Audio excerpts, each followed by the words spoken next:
सगळ्यांना नमस्कार. श्री स्वामी समर्थ. मी ज्योती. कशा आहात सगळे? मजेत आहात ना? तर सगळ्यांचा मार्गशीर्ष तर खूपच छान गेला आणि बऱ्याच ताईंचे मी व्हिडिओज बघितले. काही ताईंनी मला कमेंटसुद्धा केले की ताई आमचे देखील व्हिडिओ बघा, आणि काही ताईंनी फोटोसुद्धा पाठवले. तर सगळ्यांच्या पूजा खूप सुंदर होत्या ह्या मार्गशीर्षच्या. तर हा विचारला जाणारा जे काही मी पूजेत सामान वापरते ना, तर बऱ्याच लोकांचे कमेंट्स येतात की ताई हे सामान तुम्ही कुठून घेतलं आहे?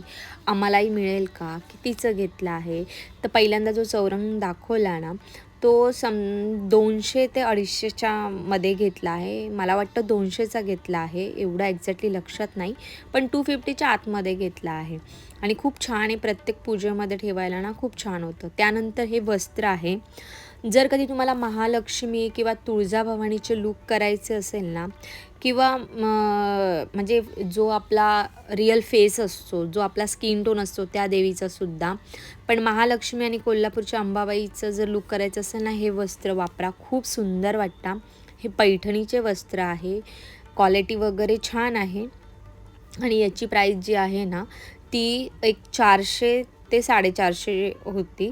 त्यानंतर हे दुसरे ग्रीन कलरचे वस्त्र आहे. हे घागऱ्या टाईप आहे. पण ज्या ताई शिलाई काम वगैरे करतात ना, तर त्यासुद्धा ह्या शिवू शकतात. त्याची फिनिशिंग वगैरे अतिशय सुंदर आहे. यावरचा मटेरियल देखील खूप छान आहे. हे पण सेम प्राईसचे आहे. हे 9 इंचाचे वस्त्र आहे. म्हणजे जवळजवळ जो मीडियम साईजचा मुखवटा येतो ना, त्यांच्यासाठी हे वस्त्र परफेक्ट आहे. हे ग्रीन कलरचं अजून मी घातलं नाही आहे कुठल्याच देवीला. याच्यासोबत जे आहे ना, असा एक पदर येतो आणि हे जवळजवळ 9 इंचाच्या मूर्तीला तुम्ही घालू शकतात. आता जे रेड होतं ना, त्याच कॉम्बिनेशनमध्ये मी येल्लोसुद्धा घेतले. सेम आहे, फक्त कलर वेगवेगळा आहे.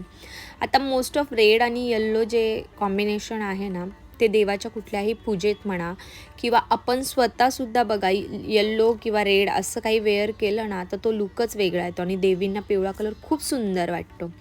त्यानंतर सेकंड मला भरपूर अशा कमेंट्स आल्या त्या ह्या पावलांवर, आणि हे असेच इतके सुंदर आहेत ना पावलं, विदाऊट वर्क. खूप सुंदर, एकदम खरोखर लक्ष्मीचे पावलं वाटतं आणि खूप सुंदर आहे. आणि ही जी पावलांची किंमत आहे ना, ₹950 होती आणि खूप सुंदर वाटत होते हे पावलं. नंतर लास्टच्या गुरुवारी यावर मी कसं वर्क केलं आणि किती सुंदर वाटत होते ना. नक्की जाऊन आपला मार्गशीर्षचा जो व्हिडिओ आहे ना, पहिल्या गुरुवारपासून तर शेवटच्या 4थ्या गुरुवारपर्यंत किती सुंदर प्रकारे मी पूजा मांडली आहे ते बघा.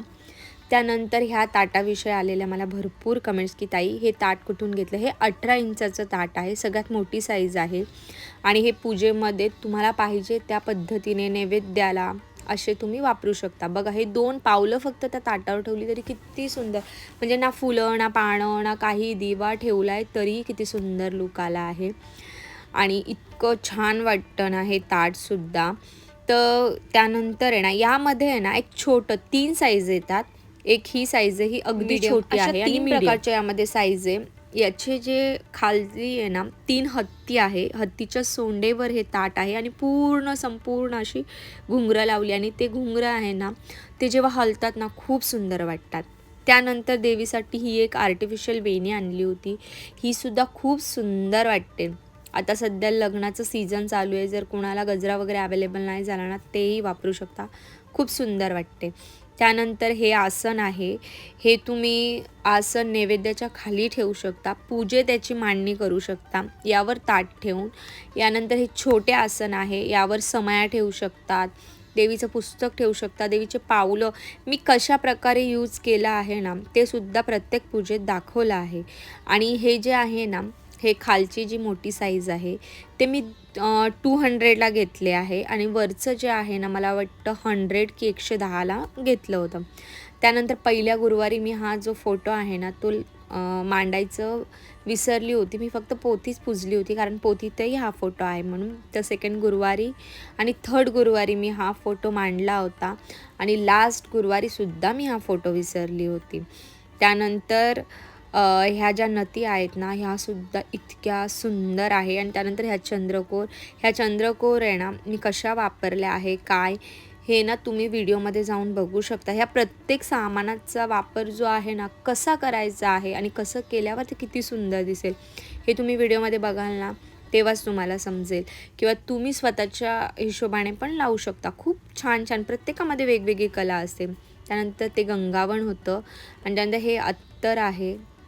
हे सुद्धा खूप छान आहे. पूजेत ते ना थोडे सुगंधी अत्तर वगैरे वापरले ना खूप सुंदर वाटतं. आणि हे मिशोवरून आहे ना मी कमळ मागवले होते.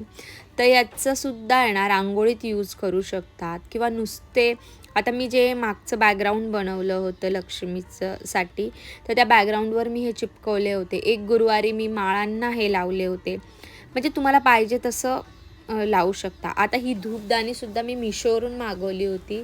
पण या धूपदाणीचा प्रॉब्लेम काय होतो ना, यामध्ये जेव्हा आपण धूप जाळतो ना, ते एक असा प्लास्टिकसारखं आहे ना, खूप स्मेल येतं. मला वाटतं ते नवीन आहे आणि ही पितळाची नाही आहे. ही फक्त कलरिंग केलं आहे. ही पत्र्याचीच आहे. पण वाटते पूजेत खूप सुंदर. मांडल्यावर आहे ना खूप सुंदर आणि धूप ना पूर्णपणे त्यामध्ये ना पूर्ण जळतसुद्धा नव्हता. ही अशी वरती हँग करायची आहे. पण पूजेमध्ये खूप सुंदर. ही मी मिशोवरून मागवली आहे. बऱ्याच दिवसापासून मागवली म्हणून याची एक्झॅक्टली किंमत माहीत नाही. तुम्ही मिशोवर जाऊन सर्च करू शकता. त्यानंतर आहे ना, ही जेव्हा मी माझा नवीन देवारा बनवेल ना, तेव्हा हँग करेल तेव्हा बघा किती सुंदर वाटते. त्यानंतर हा चौरंग, हा सुद्धा अतिशय मोठा चौरंग आहे. खूप सुंदर वाटतो हा सुद्धा. पूजेमध्ये व्यवस्थित पूजा मांडणी करता येते. त्यानंतर हे जे चौरंगाचं आसन आहे ना, हे घरीच बनवलं आहे. हो, मी आसन जे आहे, देवाचे आसन झाले, गादी झाली देवाची, वस्त्र झाले, हे सगळं मी घरी बनवते. मी स्वतः ऑर्डर घेते आणि हा मागचा जो बॅकग्राऊंड आहे ना, ते सुद्धा घरी बनवला आहे आणि किती सुंदर बनवलं आहे. हे दोन्ही गोष्टी माझ्या बहिणींनी बनवलं आहे आणि खूप छान त्यांच्यामध्ये कला आहे. आणि बघा किती फिनिशिंग आणि अक्षरसुद्धा बघा किती सुंदर आहे. तर सगळ्यांना श्री स्वामी समर्थ. पुन्हा भेटूया.